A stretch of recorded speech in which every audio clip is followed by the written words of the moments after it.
دیکھا جب باپ کا لاشا تو سکینہ روئی، جنت کے در پہ ہی جا کر کھڑا ہوا، زخمی تمام تھا لہو سے بھرا ہوا، رضوان نے دیکھا یا کوئی سر کٹا ہوا، پوچھا کہ سر تیرا تن زخمی سے کیا ہوا، بولا اٹھا کے آیا میں ظلم شدید ہوں، میں لشکر حسین میں پہلا شہید ہوں، میں لشکر حسین میں پہلا شہید ہوں، اس نے حسین ابن علی کا لیا جو نام، رضوان نے اس کو جھک کے ادب سے کیا سلام، انگلی پکڑ کے اس کی باہستگی تمام، بولا نبی کے پاس تو چل جلد تشنہ کام، تجھ سے جو کچھ ہے رشتہ حسین امام سے، ظاہر تو چل کے کیجیے خیر الانام سے، یہ سن کے ہر نے قدموں میں زہرا کے سر رکھا، بولا نیا غلام ہوا کا حسین کا، بولا نیا غلام ہوا کا حسین کا، ابن علی کا کیا کہوں میں تم سے ماجرا، فدیہ میں ہوں حسین کا سر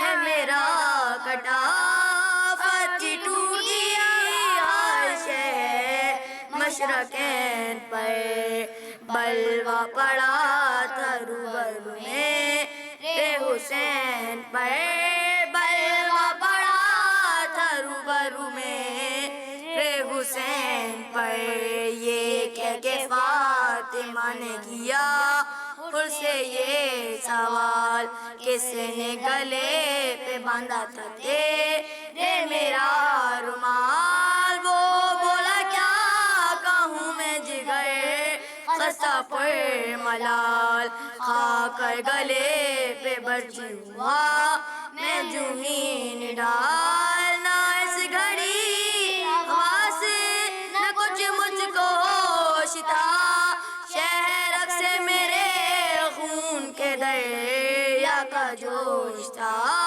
شہرک سے میرے خون کے دریا کا جوش تھا، شہرک سے میرے خون کے دریا کا جوش تھا۔ اعوذ باللہ من الشیطان اللعین الرجیم، بسم اللہ الرحمن الرحیم، الحمد للہ الذی لا یبلغ مدحتہ القائلون ولا یدسی نعماہ العادون ولا یؤدی حقہ المجتہدون، الذي ليس لصفته حد محدود ولا نعت موجود ولا أجل ممدود، فكان الخلائق بقدرته ونشر الرياء برحمته، والدقار والسكين على العبد المعيد ورسول المسدد المصطفى الأمجد المحمود الأحمد أبي القاسم محمد، اللهم صل على محمد وآل محمد وأهل بيته الطيبين الطاهرين المعصومين المظلومين، أما بعد، فقد قال الله سبحانه وتعالى في قرآن الكريم: قل أطيعوا الله ورسوله فإن تولوا فإن الله لا يحب الكافرين، صلوات اللهم صل على محمد وآل محمد۔ عزیزان امام حسین علیہ السلام، جیسا کہ آپ تمام ناظرین جانتے ہیں کہ محرم کا چاند نظر آ گیا ہے۔ اس چاند نے کسی کے گھر کے لٹنے کی خبر سنا دی۔ اس چاند نے زہرا کے لخت جگر کو چھپا لیا ہے۔ یہ چاند جب بھی مدینے میں صغرا کو نظر آیا ہے تو بس اتنا یاد آیا کہ ہاتھ میں ہاتھ رکھ کے جوان بھائی نے وعدہ کیا تھا کہ 7 محرم کو لوٹوں۔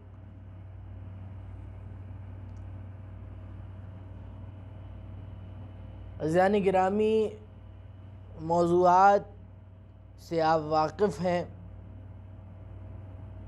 کہ اس وقت مجالس کا اب سلسلہ شروع ہو چکا ہے۔ گھر گھر حسین کا فرش عزا بچ چکا ہے۔ ایک محرم کی فضا اس وقت سارے عالم میں گونج رہی ہے۔ یہ اس بقا کے واسطے ہے جو حسین کی بقا ہے۔ یہ اس وفا کے واسطے ہے جو عباس کی وفا ہے۔ یہ اس جوانی کے واسطے ہے جو علی اکبر کی جوانی ہے۔ یہ اس 6 ماہ کے واسطے ہے جو علی اصغر کی ایک ننھے جھولے کی کہانی ہے۔ یہ اس کے واسطے ہے جو قاسم کی مہندی ہے۔ یہ اس واسطے ہے کہ 72 شہید ہو گئے حسین کے اوپر۔ ذہن محترم، میرے موضوع سے آپ کو تعارف کرانا چاہوں گا کہ حسین بقائے لا الہ، اس موضوع پہ ہماری انشاءاللہ یہ 3 روزہ گفتگو رہے گی، جس میں میں کوشش کروں گا کہ اپنی ان تقاریر کے ذریعے ناظرین تک کچھ پہنچا سکوں جو اصل میں مجلس عزا کا مقصد ہے۔ یاد رکھیں، مجلس عزا کا مقصد ہی یہی ہے کہ اس فرش سے جو لے کے اٹھا، یاد رکھیں یہ ایک کلاس روم ہے کہ جس طرح ایک کلاس روم میں ہم بیٹھے ہوتے، اگر ہم نے اس ٹیچر سے کچھ نہیں لیا تو we are 0۔ تو اسی لیے یہ ایک دین کا مدرسہ سجایا گیا، ایک کلاس روم سجائی گئی کہ یہاں اگر آپ خطیب مرثیہ خان اوہا خان سے کچھ لے کے نہیں اٹھے، یہاں سے حسین کی بقا کا میسج لے کے اٹھیں، یہاں سے دین کی حریت کا میسج لے کے اٹھیں، یہاں سے اپنی جوانی کو کیسے حسین پہ لٹا دینا ہے اس کو لے کے اٹھیں، یہاں سے سخت دل کو کیسے نرم دل بنانا ہے وہ بن کے اٹھیں، یہاں سے اگر حر بن کے اٹھ رہے ہیں۔ پتہ نہیں میری بات اگر آپ تک پہنچ گئی تو اس گفتگو کا مقصد تمام ہو گیا۔ سرنامہ کلام میں سورہ آل عمران کی آیت کی تلاوت کا شرف حاصل کیا۔ پالنے والا کہہ رہا ہے قل اطیعوا اللہ واطیعوا الرسول، قل اطیعوا اللہ ورسول فإن تولوا فإن اللہ لا يحب الکافرین۔ پالنے والا کیا کہہ رہا؟ وہ کہہ رہا ہے کہ اے رسول کہہ دیجئے تمام لوگوں سے کہ اس کے اللہ اور اس کے رسول کی اطاعت کی جائے۔ فَإِن تَوَلَّوْا فَإِنَّ اللَّهَ لَا يُحِبُّ الْكَافِرِينَ، اور پھر اللہ کافروں سے محبت نہیں کرتا۔ تو یعنی عزیزان محترم، اس کے معنی یہ ہوئے کہ جو خداوند عالم کی اور ختمی مرتبت کی اطاعت نہیں کرتا وہ کافر ہے۔ لیکن اگر کہیں خود خطری مرتبت رسالت مآب سرور کائنات حضور اولیاء مولا کے مولا مولائے جہان اگر یہ کہتے ہوئے نظر آ جائیں کہ حسین منی وَأَنَا مِنَ الْحُسَین، حسین مجھ سے ہے، میں حسین سے ہوں، یعنی رسول مکمل حسین بنے، حسین مکمل رسول بنے، تو اب جو کربلا میں میرے مولا حسین کو قتل کرنے کے لیے کھڑے ہوئے ہیں، اے عزیزان محترم پہنچ جائیے، جو حسین کو قتل کرنے کھڑے ہوئے ہیں، فَإِن تَوَلَّوْا فَإِنَّ اللَّهَ لَا يُحِبُّ الْكَافِرِينَ، پھر پالنے والا کافروں سے محبت نہیں کر۔ مجموعہ انسان کی زندگی کا یہ نکلا کہ خدا کی اطاعت، رسول کی اطاعت، اور جہاں رسول کہہ دیں کہ یہ سب رسول ہیں۔ ایک اور دلیل لیتے چلیں، سبحان اللہ۔ ایک شخص میرے مولا حسین کی خدمت میں آیا، حسین بادشاہ بیٹھے ہوں، کہا مولا یہ کیا ماجرا ہے؟ یہ دلائل آپ نے بہت دفعہ سنے بھی ہیں، میں پھر ایک دفعہ دہرا دیتا ہوں۔ کہا مولا یہ کیا ماجرا ہے کہ کہیں تو آپ کہہ رہے ہیں کہ اولنا محمد، اوسطونا محمد، وآخرونا محمد، وکلنا محمد، یہاں بھی پہلا بھی محمد ہے، سارے محمد ہیں، آخر بھی محمد ہے، سب محمد ہیں، تو آپ کے نام مختلف کیوں؟ مولا حسین نے کہا، مسکرائے پہلے تو، اور پھر آپ نے فرمایا یہ قرآن پڑھتا ہے نا، یہ قرآن پڑھتا ہے نا، اس میں کوئی طٰہٰ ہے، کوئی مزمل ہے، کوئی بقرہ ہے، کوئی آل عمران ہے، بس اسی طرح، لیکن اگر تو ان کو ایک پڑھ لے تو قرآن بن جاتا ہے، بس اسی طرح اگر ہمیں پھیلا دو تو ہم اپنے ناموں میں آ جاتے ہیں، ہمیں سمیٹ دو تو ایک ذات محمد بن جاتے، تو ایک ذات محمد بن جاتے ہیں۔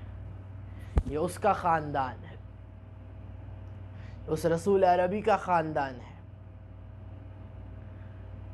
لیکن جہاں سے گفتگو شروع ہوئی تھی کہ بقائے لا الہ کو بچایا ہے تو حسین نے، یہ تربیت بھی گھرانے سے آئی ہے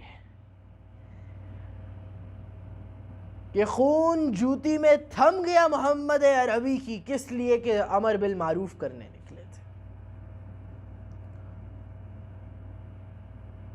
لیکن ہاں عزادارو، ایک بڑا کٹھن مرحلہ ہے،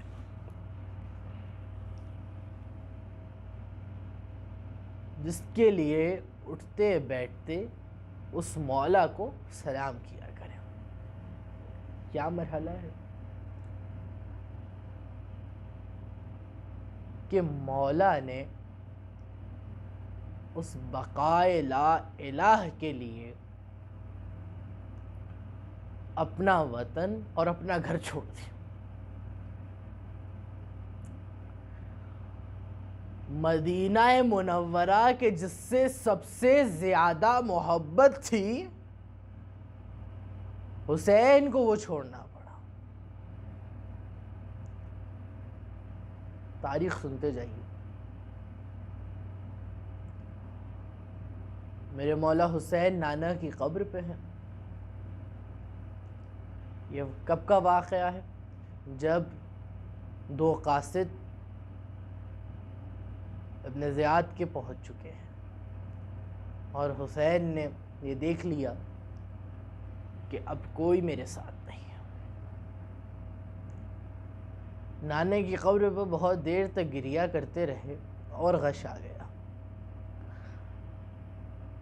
اپنے اس حالت میں دیکھا کہ نانا اپنے روضے سے باہر تشریف لے کے آ رہے ہیں۔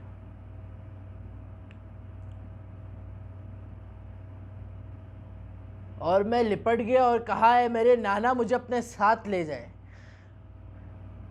فرماتے ہیں نانا نے ایک دفعہ گلے سے لگایا اور کہا ہے حسین اب یہ جو ایام طفلی میں جو تم نے مجھ سے وعدہ کیا تھا وہ وعدہ نبھانے کا وقت آ گیا ہے. بس یہ سنا حسین اٹھے, ماں کی قبر پہ سلام کیا. اب در دولت پہ سوچتے ہوا بس یہی آ رہے تھے کہ میں زینب سے کیا کہوں گا, میں زینب کو کیا بتاؤں گا. بس یہ سوچتے ہوئے آ رہے تھے کہ کیا دیکھتے ہیں کہ در دولت پہ خود ایک در قامت بی بی زینب خود کھڑی ہوئی ہے اور سارا ماجرا جانتی تھی. کہا کہ بھیا اگر آپ کے سر پہ بابا کا امامہ ہے تو میرے سر پہ بھی اماں زہرا کی چادر ہے. بس اس بی بی کا یہ کہنا تھا کہ سامان سفر باندھا گیا.